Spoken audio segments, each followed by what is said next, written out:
오늘 저와 여러분이 나누실 말씀의 제목은 긍휼과 자비로 역사하시는 성령님이십니다. 이 크리스마스도 그쵸? 딱 그날이 크리스마스가 아니지만 주님이 탄생하신 탄신일은 아니지만 기념하는 날이죠. 초대 기독교 전통에 의하여 이날로 우리가 주님의 이 땅에 오심을 기념하자 하고 정한 날이죠. 주님은 원래 이제 가을 절기쯤 그렇게 이제 이 땅에 오신 것으로 얘기를 하고 있습니다. 주님에 대해서 주님이 오셨는데 다음 주가 우리 성탄 주일이죠. 성탄을 기념하는 주일이고 또 그 다음 주일은 새해 신년 1월 1일입니다. 아주 급박하게 시간이 변화되고 있어요. 그래서 주님에 대해서 얘기를 해야 될 그런 상황인데 왜 성령님이냐 그렇게 생각하실 수가 있죠. 지금 이번 주는 우리 2022년에 교회 표어가 소원의 항구에 닻을 내리는 한 해였습니다. 정말 우리가 기도하고 그 소원을 마음에 품고 영으로 정말 열심히 인내로서 성실하게 기도하면서 살아온 우리 성도님이라면 다 소원을 이루신 줄로 믿습니다. 그 과정에 많이 앞으로 전진해 있고 방향이 많이 굳어지고 세분화된 것을 느끼실 것입니다. 근데 그 일을 누가 하시냐 하면은 성령님께서 하십니다. 그 일을. 근데 성령님께 감사하고 성령께서 그렇게 하셨구나. 우리의 소원을 이루어 주시고 우리가 영 가운데 우리 마음 심령 깊은 곳에서 우리가 갈망하고 소원하는 그 일을 하셨구나라는 것을 기억하고 기념하면서 오늘 말씀을 나눠보도록 합니다. 마태복음 15장은 우리가 몇 주 전에도 한번 나눴던 본문이죠. 여기에 보면 가나안 여인이 나옵니다. 저와 여러분처럼 이방 여인이죠. 주님께서 두로와 시돈 지방으로 이렇게 전도하러 가셨습니다. 그곳에 가나안 여인 하나가 주님이 오신다라는 소리를 듣고 주 다윗의 자손이여 나를 불쌍히 여기소서 내 딸이 흉악한 귀신이 들렸나이다 하면서 막 부르짖습니다. 매달리면서 부르짖습니다. 왜요? 절박하니까. 그 딸에 대한 사랑과 그 딸을 고치겠다라는 그 열망으로 창피한 것도 없고, 그렇죠? 어떤 취급을 받을지 그런 것은 안중에도 없고 오로지 딸을 고치겠다라는 그 열망으로 주님께 부르짖었습니다. 주님은 모든 걸 아십니다. 우리가 나다나엘을 이제 공부할 때도 그 나다나엘이 정말 큰 무화과 나무 밑에 있을 때부터 알았다라고 말씀하시죠. 주님은 모든 걸 아십니다. 창조주 하나님이시기 때문에 모든 걸 아시고 늘 우리와 함께 하시죠.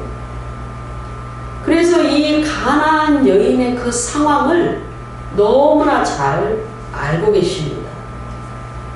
두로와 시돈 지방으로 가셔서 많은 영혼들을 구원하고 귀신을 내어쫓고 치유하시고 말씀의 떡을 선포하시는 그 사역을 하시려고 그곳으로 발걸음을 옮기셨지만 딱 집어서 그 누구를 초점을 맞추고 있냐면은 가나안 여인이죠. 그렇다면 예수님과 늘 사역의 현장에 함께 하시는 그 성령께서 왜 그곳으로 인도하셨는가 라는 것이죠.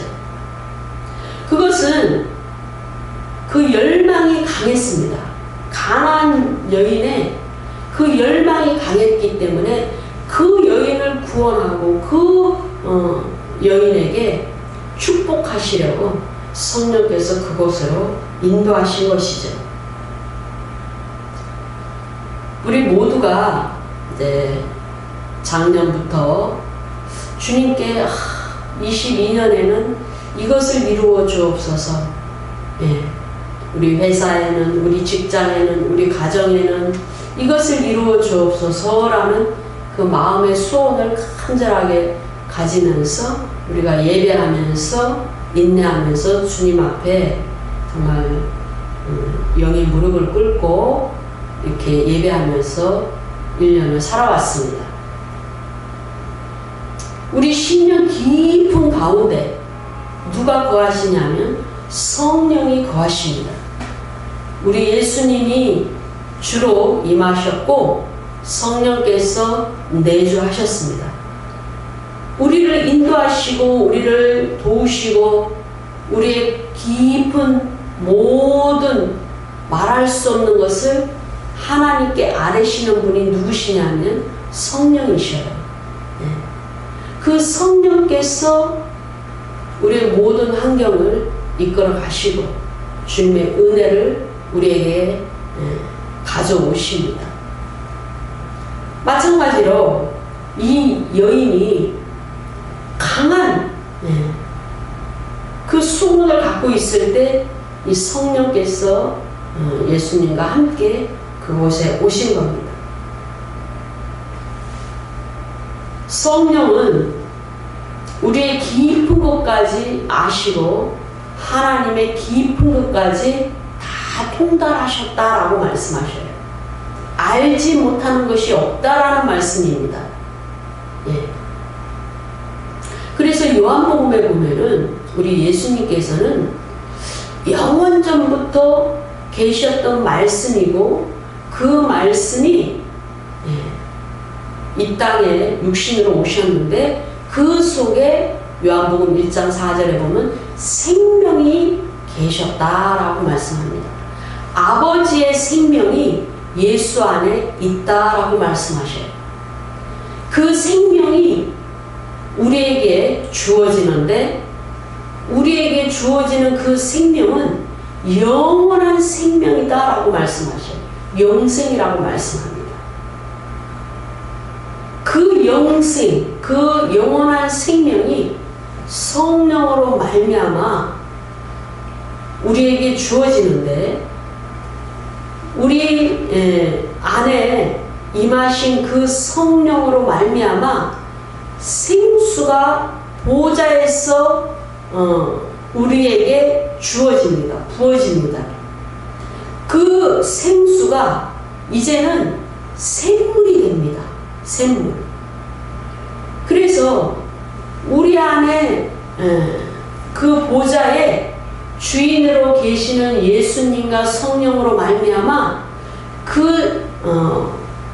이제는 그 생수가 샘물을 이룬다라고 말씀하셔요. 그래서 끊임없이 흘러 넘치는 영생하도록 흘러 넘치는 샘물이 우리에게 주어졌다라고 말씀합니다. 성령으로 말미암아 주님께서 우리에게 주시는 말씀으로 말미암아 우리에게 부으시는 기름 부으심으로 말미암아 그 영원히 솟아나는 샘물이 우리에게 주어진다라고 말씀하셔요. 그러니까 성령께서는 우리가 알지 못하는 그 일을 하셔요. 왜 지금 환경이 이렇게 됐는가? 내가 왜 이런 상황에 처해 있는가? 우리는 그냥 막연히 생각하고 내가 그 결정을 내렸고 내가 선택했고 그냥 그 누군가의 조언을 통해서 지금 이런 상황에 있고 이 여정 가운데 있다라고 하지만 그 누군가의 기도와 내가 알지 못하는 깊은 심령의 그 소원과 갈망으로 말미암아 성령께서 역사하셨다라고 믿으시기를 바랍니다. 아, 나는 처음에 이런 뜻으로 선택하는 것이 아니었는데 그럴 수가 있어요. 왜요? 혼적인 선택이었기 때문에 영의 그 깊은 곳에서 성령과 역사하시는 그 코드가 맞지 않아서 성령께서 비춰주지 못함으로 말미암아 내가 영으로는 알지 못해요. 내 영은 그렇게 반짝반짝 열려있지 않고 또 빛이 나지 않고 또 그 영 깊은 곳에 있는 그 샘물에 먹고 마심이 없고 성령의 기름 부으심과 음성을 들을 수 없는 그런 영적 상태였다면 내가 혼적인 선택을 했기 때문에 나는 냉정하게 내 경험상 내 지식으로 내 생각으로 선택한 것은 이것이 아니었는데 라고 느낄 수 있어요. 그러나 그 누군가의 기도와 그 안에서 정확하게 무함이 없이 온전히 역사하시는 그 성령님께서는 바른 길로 인도하십니다. 우리가 방언을 할 때요, 뚜뚜뚜뚜뚜뚜뚜뚜 랄랄랄랄랄라 바바바바바바바 파파파파파파 카카카카카카 이렇게 방언을 할 때 뭐 단음이든 장음이든 간에 이것은 영의 언어예요. 하나님 나라의 언어입니다. 이 영의 언어는 혼적인 영역에서 일어나는 것이 아니고 영적인 영역에서 일어나기 때문에 혼과 분리되어 있습니다. 우리가 구원을 받을 때 우리 영과 혼과 육으로 되어 있는 우리의 존재가 갈라치게 되는 그런 존재로 변화가 됩니다. 구원을 받았다라는 것은 온전히 구원을 받았다라는 것은 우리 육체가 우리 영과 혼을 주장하죠. 그건 육적인 사람이에요. 혼적인 사람은 뭐냐? 혼이 주인이 되고 영과 육을 주장하는 그런 상태가 혼적인 사람입니다. 그 영적인 사람은요, 영이 주인이 되고 주권을 갖고 혼과 육을 지배하는 그런 구조의 존재의 사람이 영적인 사람입니다. 그래서 신앙이 어린 사람은 예배를 드리고 예수님을 인지하고 하나님을 인식하고 그렇게 살아가지만 예배의 자리에 있다 할지라도 혼적인 그 영역에 머무르기 때문에 그 심령 가운데 그 주인으로 이미 내주하셔서 역사하시고 계신 그 성령의 인도하심과 이루심과 음성을 완벽하게 알지 못하기 때문에 시간이 한참 흐른 후에나 인지하게 됩니다. 그래서 한 해가 다 끝나가는 22년 이때에 1년 동안 내 환경이 이렇게 변화가 됐구나. 그 소용돌이치는 내 인생이 결국은 이 방향으로 왔고 내가 이 일을 하고 있고 내가 여기에 서 있구나. 이것이 성령의 인도고 성령의 뜻이고 성령의 역사입니다. 지금도 현 주소도 우리가 다 알 수가 없어요. 또 1년이 지나서 23년 연말에 가면은 더 나의 걸음이 더 내로하게 이렇게 세분화되어서 또 여기에 서 있구나 라고 여러분은 아시게 될 겁니다. 그래서 가나안 여인의 그 열망을 성령께서는 아신 거예요.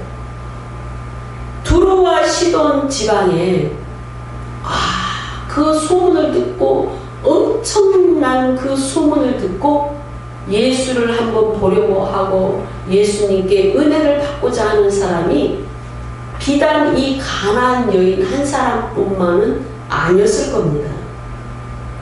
그러나 왜 그 여인이 그렇게 큰 은혜를 입었을까요?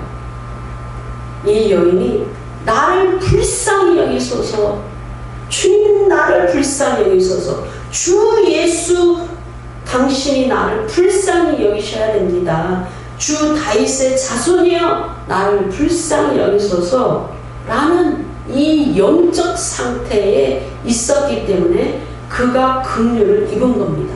불쌍히 여김을 입은 겁니다. 성령은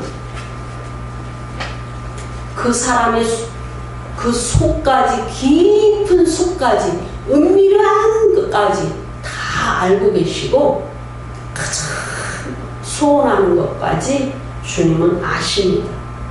그러나 그것이 자기 인생을 파탄내고 하나님 뜻과 어긋나는 길이라면 이루시지 않죠. 그러나 하나님 마음이 합하고 정말 그 영혼도 살리고 그 영혼이 천국에 이르게 하는 것이라면, 그 여인에게 축복이 되는 것이라면 주님은 그것을 이루어 주십니다. 그러므로 우리가 늘 성령께 간구하라는 것이죠. 성령님 이렇게 도와주세요. 성령님 내 마음은 이렇습니다. 성령님 내가 지금 이러한 상황에 있습니다. 어려움 가운데 있습니다. 우리는 늘 그 성령님과 동행하여 1년을 살아왔습니다. 여러분의 직장과 사업장, 여러분의 가정이, 그리고 우리 교회가 그렇게 성령의 인도하심과 보호하심 가운데 지금 이 자리에 있는 겁니다. 이 시점에 온전히 서 있게 된 것입니다. 그러므로 우리는 성령께 감사해야 되는 것이죠. 이 가나안 여인은 어떠한 수치도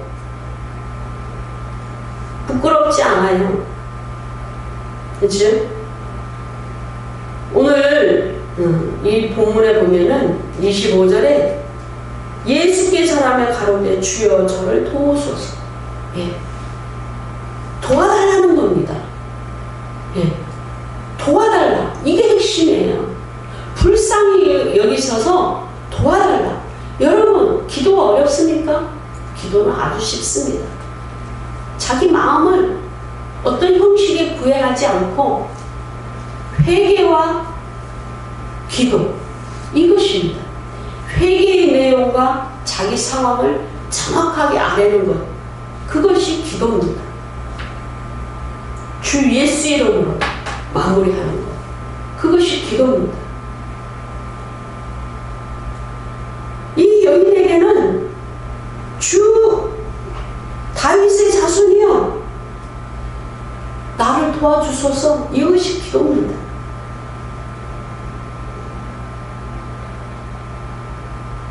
예수님은 자녀의 떡을 취하여 개들에게 던짐이 마땅치 아니하니라. 수치가 되는 엄청난 상처가 될 수 있는 아주 가시가 있는 또 폄하의 성격이 들어있는 그런 말이죠. 그럼에도 불구하고 27절에 보시면 주여 올소이다, 올소이다. 우리는 가끔 기도할 때 주님께 읍소하죠. 읍소하면서 주님 왜 그러셨습니까? 주님 이거는 아니지 않습니까? 그쵸? 그럴 수 있어요. 주님은 다 이해하십니다. 그럼에도 불구하고 FM은 있다라는 거죠. 주님을 인정하는 거죠. 모든 주권은 주님께 있기 때문에 우리에게 상을 베푸시고 은혜를 베푸시고 긍휼을 베푸시는 모든 주권은 주님께 있습니다. 은혜가 뭡니까? 이 사람이 그것을 받는 것을 은혜라고 합니다. 긍휼은 뭡니까? 예. 우리가 많은 죄가 있어요. 더럽습니다. 죄는 아니라 할지라도 영적으로 혼탁하고 더럽습니다. 음란합니다. 여러 가지 그 세상적인 문화와 이런 모든 것들이 혼합이 되어서 얼룩얼룩합니다. 우리가 환상을 보면 그 사람의 영적 상태가 막 드러나죠. 그러니까 그런 상황에서 뭡니까? 우리는 이제 회개하면서 그분의 그 주권을 인정할 수밖에 없어요. 주여 올소이다마는 개들도 제 주인의 상에서 떨어지는 부스러기를 먹나이다 그랬어요. 그러니까 은혜의 부스러기를, 치유의 부스러기를 원했던 거죠. 겸손함이 있었습니다. 겸손함. 모든 주권을 주님께 돌려드리고 겸손함으로 무릎으로 포복하듯이 주님께 갑니다. 아, 그거는 비인격적이야. 네. 그렇게 생각하십니까? 하나님과 우리는 인간이 보기에 개미와 같은 그런 차이가 있습니다.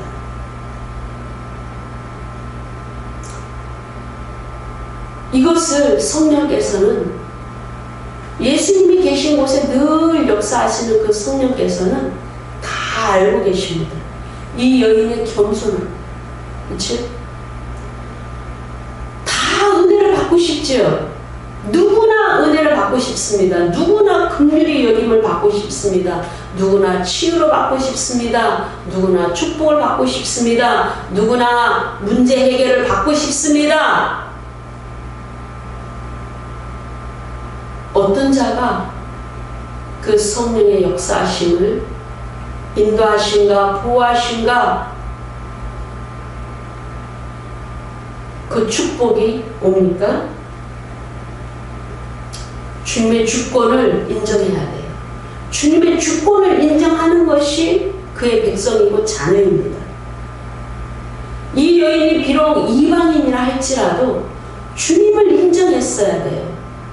주님을 인정할 때 주님의 관계가 형성이 됩니다.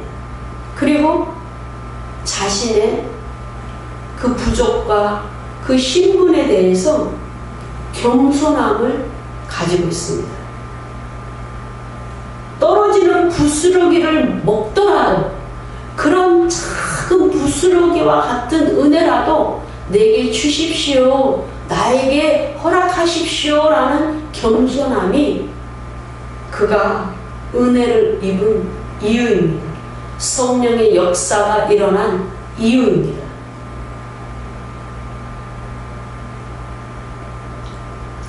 그러므로 우리는 그런 부스러기와 같은 은혜가 쌓이고 쌓여서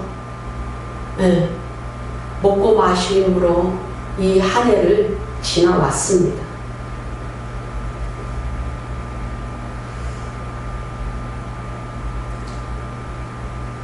마태복음 5장에 보면은 장차 주님께서 이 땅에 우주적인 하나님 나라 가운데서 이 땅에 온전한 통치자로 주님이 통치하실 때 너희들은 정말 이러한 천국을 맛보게 될 것이다 라고 주님은 말씀합니다. 우리는 이미 예수의 그 피 흘리심을 인정하고 주님이 우리 죄를 위하여 죽으신 것을 인정함으로 우리는 구원을 받아서 이미도 이런 복과 축복을 영적으로 이미 경험하고 받고 있습니다. 공급되고 있습니다. 왜? 우리는 하나님 나라 안에 있기 때문이죠. 천국 안에 있기 때문입니다. 마태복음 5장 4절에 보시면 애통하는 자는 복이 있나니 저희가 위로를 받을 것이다. 애통하는 자. 가나안 여인은 귀신 들린 그 딸에 대해서 애통하는 마음이 있습니다. 요즘 세대에 정말 이상한 부모님도 많이 있죠. 부모가 되면서 자식을 사랑하지 않는 그런 부모가 있어요. 자식에 대해서 끊임없이 권리만을 주장하는 그런 부모가 있어요. 어떻게 양육해야 되는지 모르는 부모도 있어요. 그러나 더 나아가서 또 여러 가지 생각의 차이나 또 전통이나 여러 이유 때문에 또 제한적인 사랑을 할 수밖에 없는 그런 상황도 있죠. 그럼에도 불구하고 그 마음은 뭡니까? 네, 사랑으로 표현할 수 있는 거죠. 그러니까 애통하는 자가 복이 있나니 그들이 위로를 받을 것이요. 우리 하나님은 온전한 인격을 갖고 계셔요. 우리 예수님은 온전한 인격으로 우리를 사랑하십니다. 그래서 그분의 인격은 완전하다라고 우리는 표현하고 있어요.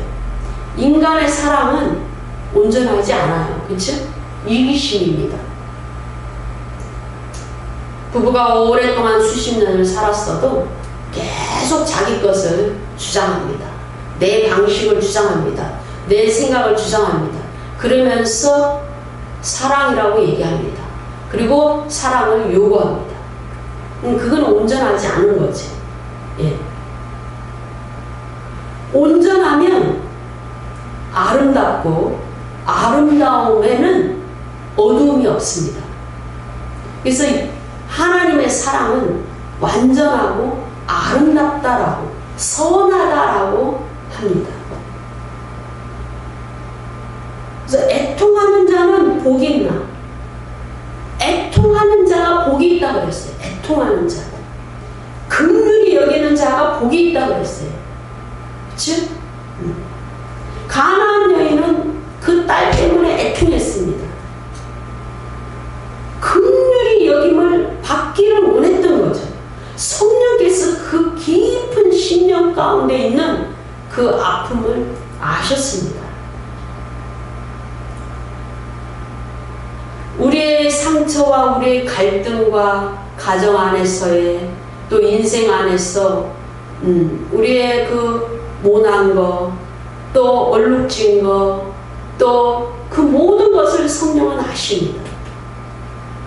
성령님은 끊임없이 저와 여러분을 온전하게 바꾸시려고 역사하고 계십니다. 일하고 계십니다. 그분께 내어 맡기면 우리는 성숙해서 결국은 우리 인생 끝날에 영화로운 수준으로 온전하게 변화되는 겁니다. 요한복음 4장에 보면 수가성 여인이 나와요. 정말 그 인생이 참 어려운 상황에 있습니다. 우리 예수님은 이 여인에 대해서 다 알고 계셨어요. 예수님이 이제 전도하러 가셔서 정말 이제 다시 사마리아로 이제 가야 되는데 이것이 사마리아에 대한 그 선교와 구원을 이제 계획하고 계신 것이죠. 그런데도 불구하고 요한복음 4장 3절과 4절에 보시면 다시 갈릴리로 가시려고 하시면서 갈릴리로 바로 가시지 않고 사마리아를 통과하여 이렇게 가셨다라고 얘기해요. 어쩌면 이렇게 이제 돌아서 가야 되는데 바로 가셨다라는 거죠. 길은 여러 가지니까요. 그러면 왜 그렇게 하셨냐라는 거지. 왜 그 여정을, 그 길을 선택하셨냐라는 거죠. 이 본문에는 성령께서 어떻게 하셨다 이런 말은 안 나타나요. 그러나 예수님의 사역 현장에는 항상 성령께서 계십니다. 여러분이 이렇게 생각할 수 있어요. 아, 성령님이 나와 함께 하시는가? 여러분과 함께 하십니다.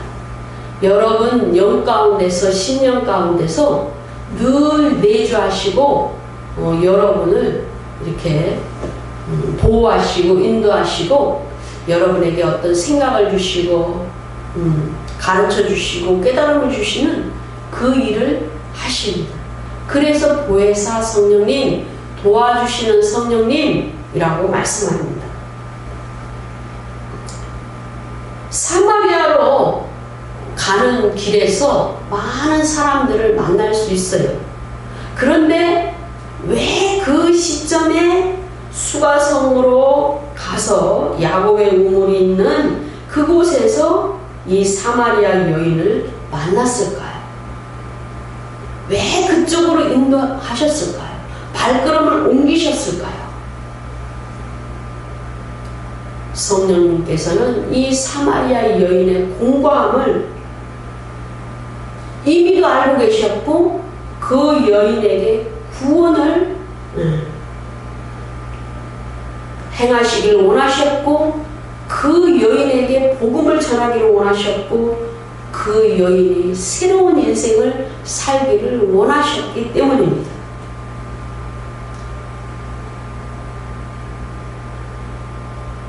그 여인의 깊은 그 마음 가운데 있는 그 고통, 그 상처, 처하는 환경, 그것을 성령께서는 아십니다.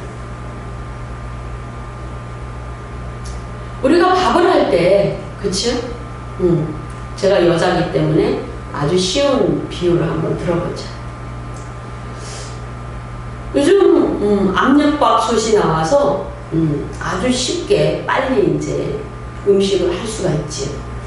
그러나 전에는 이제 어떤 냄비에 뭘 끓여요. 그쵸? 요리를 합니다. 어떤 것은 한 30분 만에 그 요리를 금방 할 수 있는 것도 있어요. 그러나 어떤 음식은 1시간, 2시간 이렇게 가열을 해야 먹을 수 있는 상태가 되는 것이 있습니다. 배가 고픈 아이는 계속 중간에 한 번씩 와서 언제 다 돼? 언제 다 돼? 이렇게 물어봅니다. 언제 먹을 수 있어? 그쵸? 그러나 안 된 상태에서 그 음식을 떠서 먹어라 이렇게 줄 수는 없는 상황이에요. 다 끓어서 다 이렇게 맛이 다 되어서 한 그릇 퍼서 주면서 이제 다 됐다 먹어라 이렇게 하는 것이 맞습니다. 그럼 그 시간까지는 인내해야 되는 거죠. 네. 그 안에 무엇이 끓고 있는지 알 수가 없어요. 어떤 맛인지 알 수가 없어요. 그 음식을 먹음으로 내 몸에 어떤 유익이 있는지 어떤 영향이 되는지 알 수가 없습니다. 그것과 같습니다. 네. 우리는 모두가 과정에 있습니다. 네. 제가 많은 인생을 살지는 않았지만 그럼에도 불구하고 이제 몇십 년 동안 신앙생활을 하면서 그 10년 정도 지났을 때 20년, 30년 후에 제 모습을 감히 상상하지 못했습니다. 그냥 열심히 사는 거죠. 열심히 예배드리고 열심히 기도하고 그냥 열심히 사는 거예요. 그래서 이 사마리아 여인도 갈급함에 있었는데 성령님은 아신 겁니다. 그 모든 상황을 아시는 주님께서 그 여인과 대화를 하면서 그 모든 상황을 줄줄줄 얘기를 하십니다. 사마리아 여자가 7절에 오시면 여자 하나가 물을 길러 왔어요. 예수께서 물을 좀 달라 하니 예수님은 지금 이 여인을 구원하러 오셨어요. 복음을 전하러 오셨습니다. 그런데 많은 대화를 할 수 있어요. 여러 주제의 대화를 할 수 있는데 그 여인에게 물을 좀 달라 이렇게 말씀하셔요. 상황이 우물가에서 만났기 때문에 그 말을 할 수가 있지. 근데 이 물이라는 주제는 정말 영적인 그 대화로 이끌 수 있는 아주 귀한 모티브예요. 성령께서 모든 것을 이루신다는 거죠. 성령께서 그렇게 역사를 하고 계시는 것을 우리는 볼 수가 있어요.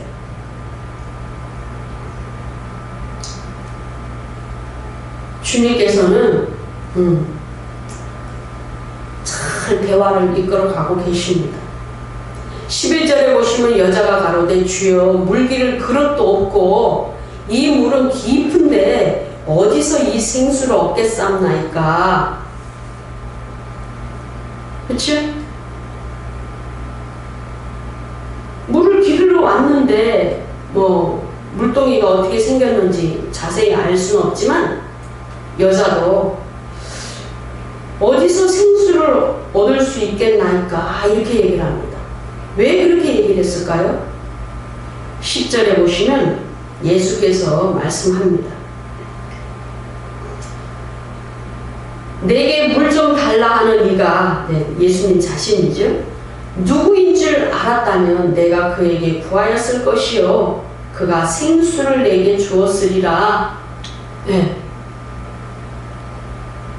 예수님이 누구신지를 알았다면 여인이여 당신이 내가 누군지를 안다면 당신은 나에게 생수를 구했을 것이다. 그렇게 말합니다. 왜 그렇게 대화를 이어갈까요? 제가 설교 서두에 얘기했던 것처럼 영생하도록 솟아나는 샘물을 그 여인에게 주기 위하여 그랬다라는 겁니다. 왜요? 갈급한 상황이 있어요. 그 여인이 남편이 5번째 남편이에요. 갈급합니다. 상처가 많습니다. 문제가 많습니다. 쉽지 않은 상황이에요. 그 여인에게 복주고 그 여인이 아주 갑갑해하고 정말 해결하고자 하는 그 문제가 바로 그것에 있기 때문에 인생의 갈급함을 원하고 있기 때문에 그렇게 물이라는 주제를 가지고 대화를 시작했던 겁니다. 성령께서는 모든 걸 아십니다. 그러므로 여러분이 이 문제 언제 해결될까? 그럴 필요가 없어요. 그냥 열심히 기도하고 그분께 내어 맡기고 그분의 인도를 편안하게 받으면 그 모든 것을 아시는 주님께서 해결하십니다. 무엇이 먼저 해결해야 될 문제이고 무엇이 나중에 해결되어야 될 문제인지를 주님은 아십니다. 우리의 생각은 완전하지 않지만 하나님은 완전하십니다.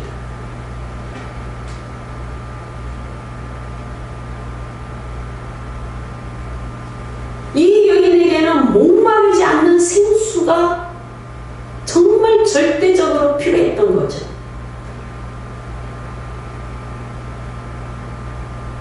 (14절) 다시 보시면 내가 주는 물을 먹는 자는 영원히 목마르지 아니하리니. 왜요? 말씀은 진리시고 하나님이 공급하시는 영적 생수는 그 영을 충족시킵니다. 어떠한 인간관계도 완전한 관계는 없어요. 예. 완전히 나를 충족시켜주고 내 마음에 완전히 100% 들고 그런 관계는 없습니다. 그런 사람은 있을 수가 없어요. 왜? 자기 생각으로 경험으로 자기가 주체가 되기 때문에 그럴 사람이 없습니다. 아, 괜찮아 보였어도 또 지나가면 아유 그러네, 이런 부족함이 보이게 되는 상황이지.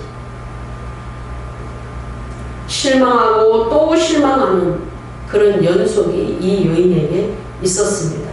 마음이 헛헛합니다. 갈급함이 있습니다. 답답함이 있습니다. 그래서 주님은 영생하도록 솟아나는 샘물을 주기를 원하신 거죠. 그 여인이 그 우물가로 나올 때 그것을 알았을까요? 누구를 만날지 알았을까요? 어떤 대화를 나누게 될지, 하나님을 만나게 될지 알았을까요? 몰랐습니다. 그런데 그것을 누가 주장하셨을까요? 성령이 주장하십니다. 왜요? 왜요? 왜 하필 그 여인입니까? 그 여인 깊은 곳에서 갈망하는 그 마음의 소원을 성령은 아셨기 때문이죠. 그가 복을 받을 만한 여인이기 때문이죠. 그 환경은 전혀 어쩌면 사회적인 지탄을 받을 수 있는 정말 고립된 험악한 상황이라 할지라도 그 영은 예배에 대한 갈급함, 온전한 예배에 대해서 알고자 하는 그 영적인 열망이 있었고, 말씀, 복음의 말씀, 진리의 말씀을 전했을 때 알아듣고 볼 수 있는 눈을 가졌다라는 거죠. 그런데 사람들은 상황을 봅니다. 현 상황을 보기 때문에 어떤 사람이 괜찮은 영적으로 괜찮은 사람을 선택하라고 했을 때 이런 여인을 선택했을까요? 이 여인을 통해서 사마리아 여러 지역에 복음이 전달되도록 그렇게 선택을 했을까요? 전혀 아니죠. 아마 말을 잘하거나 그 지방에 유력한 자이거나 아니면 돈이 많은 자이거나 영향력을 끼치는 자이거나 그런 사람을 선택했겠죠. 그러나 영의 세계에서는 아닙니다. 이 여인의 영적 상태가 정말 하나님과 코드가 맞았다는 거죠. 성령께서 예수님의 입을 통하여 하시는 그 말씀을 듣고 반응하기에 그 바탕이 깔린 그 상황에 이 여인이 부합했다라는 거죠. 목마름이 있었다라는 겁니다. 환경이 어렵기 때문에 목마름이 있었고 갈망이 컸고 예배에 대한 열망이 컸기 때문에 성령은 이 여인에게 은혜를 베풀기를 원하셨다라는 겁니다. 마태복음 5장 3절과 8절의 말씀을 보면은 우리가 그랬구나, 이 여인이 그랬어 라는 것을 알게 됩니다. 영이 가난한 자, 심령이 가난한 자는 영이 가난한 자예요. 영이 가난한 자. 예. 영에 세상 것이 막 차있고 돈이 차있고 막 그런 것이 아니고 영적으로 가난한 자가 복이 있나니 천국이 그들의 것이며 그랬어요. 수가성 여인은 영적으로 가난했습니다. 그래서 자기의 모든 상황을 정확하게 알고 있는 이 예수님에 대해서 처음에는 선지자인가 봅니다. 예. 내가 보니 선지자이로소이다. 예. 선지자로 고백했어요. 예수님에 대해서 선지자로 고백했습니다. 그러나 정말 때가 되면 영과 진리로 예배한다. 그 진리의 말씀을 전했을 때 듣는 귀가 열려 있었기 때문에, 들을 귀가 있었기 때문에, 영안이 열려 있었기 때문에 예수님에 대해서 25절에 내가 보니 당신은 메시아고 그리스도라 하시는 분이시군요 하면서 물동이를 내어 던지고 동네로 들어가서 와봐라, 내가 오늘 그리스도를 만났다 라고 전했습니다. 그 여인의 깊은 영적 상태를 성령이 아셨던 거죠. 여러분, 23년에도 여러분이 성령의 인도를 받고 성령의 호의를 받고 성령의 도우심을 받기 위해서는 여러분 영 가운데 깊이 역사하고 계시고 잔잔히 운행하고 계시는 성령과 깊은 교제가 일어나야 됩니다. 성령께서 여러분의 모든 것을 감찰하십니다. 그러므로 늘 영이 깨끗하고 마음이 청결한 자가 되어서 주님과 깊은 교제가 일어나고 주님의 축복을 받을 그러한 준비가 되어 있어야 됩니다. 여러분이 때로는 마음이 어둡고 때로는 영적 상태가 정말 세상으로 충만했다 할지라도 그럼에도 불구하고 여러분이 지속적으로 하나님 얼굴을 구하고 여러분이 회개를 통하여 또 마음을 깨끗하게 했기 때문에 여러분의 그 환경과 직장과 사업장과 가정과 또 여러분의 그 심령 가운데 성령께서 역사하셔서 이 연말에 여러분에게 이런 축복이 있었던 겁니다. 우리 집사님은 또 생명을 구해주셨고 또 우리 자매님은 또 원하던 대로 그렇게 또 흘러가고 계시고 정말 그 처음 시점은 이 카드가 도대체 무엇일까? 그럼에도 불구하고 이 여성은 계속적으로 기도했습니다. 기도가 정말 끊이지 않는 기도를 했었죠. 그러나 수년이 지난 후에 이렇구나, 이렇게 인도하시는 거구나, 이렇게 저 자신도 알게 됩니다. A냐 B냐 결정하는 그 순간에서는 알지를 못하지만 100% 알지를 못하지만 분명히 하나님 B라고 말씀하셨습니다. B다. 그래서 B를 선택하고 또 열심히 기도했을 때 시간이 지나서 또 선택을 하게 됐을 때 하나님은 또 C냐 D냐 하나님은 C라고 말씀하십니다. 또 C를 선택하면서 또 이렇게 흘러왔습니다. 우리는